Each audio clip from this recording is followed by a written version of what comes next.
Tonight, Texas Congressman Mike McCaul, chairman of the House Homeland Security Committee, here on all of this. And good morning to you, and nice to see you in person.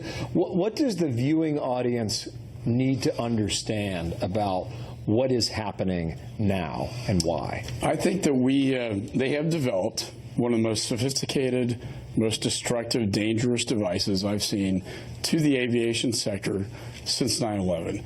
And so I think the Secretary is taking the right precautions by having an outright ban in the top 10 last point departure airports, highest threat into the United States.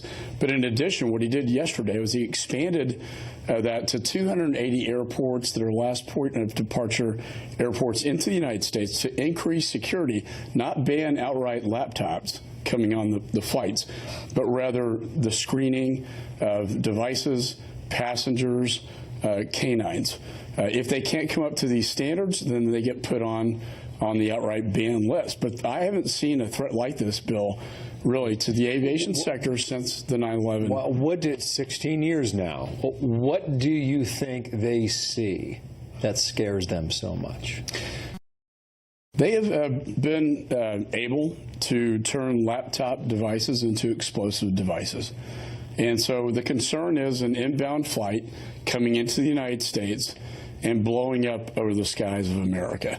I can't put it more simply than that. And that is a real threat. It's not some hypothetical threat. They have developed that capability. We are trying to develop technologies to screen this stuff properly, to keep it off of airplanes. And I think our biggest concern is that it gets into the United States domestically.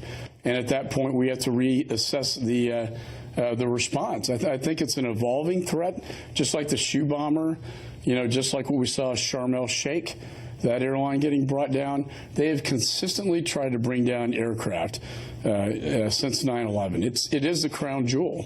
Sharm el-Sheikh was Sinai. Egypt, that was a Russian airliner that we believe was brought down by ISIS, correct? And they loaded explosives near the jet engine of the plane in a soda can, correct?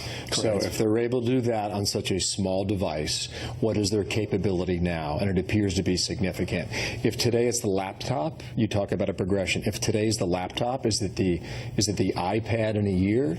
Is it the smartphone a year after that? Where does this end? Well, I think they are moving towards the iPad. And I think, we have to balance, the traveling public versus the safety of Americans traveling inbound into the United States. And that's a great balance. But I'm going to err on the side of protecting Americans on airplanes every time. Now, remember, Sharm el-Sheikh was an inside threat. That's a whole new issue.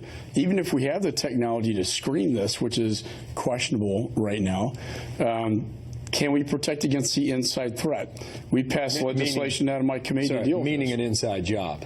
An inside job, and then that's what happened in Sharm el-Sheikh. They were not properly vetted. They got access to the cargo. Put a bomb on the plane, and it blew up. I raised that point because the numbers that were released yesterday are extraordinary. 325,000 passengers, 2,000 commercial flights a day arriving in the U.S., 180 airlines, 280 airports in 105 countries. That is an enormous job. It's a lot of flights, and it will be an ongoing work in progress to enhance security at all 280 last point departure airports. Remember, the 10 that we identified in the most high threat areas have an outright ban, and I think the Secretary made the right call. But I think to ban all incoming flights it's all threat based. As that threat evolves, and if we get intelligence, these other airports may be threatened. We likely could put them on the ban as well. And I think the last question is domestic flights. What happens there? Then these devices will be banned from all domestic flights. We're not at that point yet. We are concerned about these devices getting into the United States and then getting on a domestic flight inside the United States. So you raised another interesting point here then. Do they have the capability? Are there groups or individuals here in the U.S. now who have this capability? No. That they do not. And that's the good news. No, we don't see that. When and if that happens, obviously the policy is going to change, and we'll have to ban these devices from domestic flights. Are we ahead of them or not? Yes or no? We're always one step ahead. That's where we try to be. We were not there on 9/11.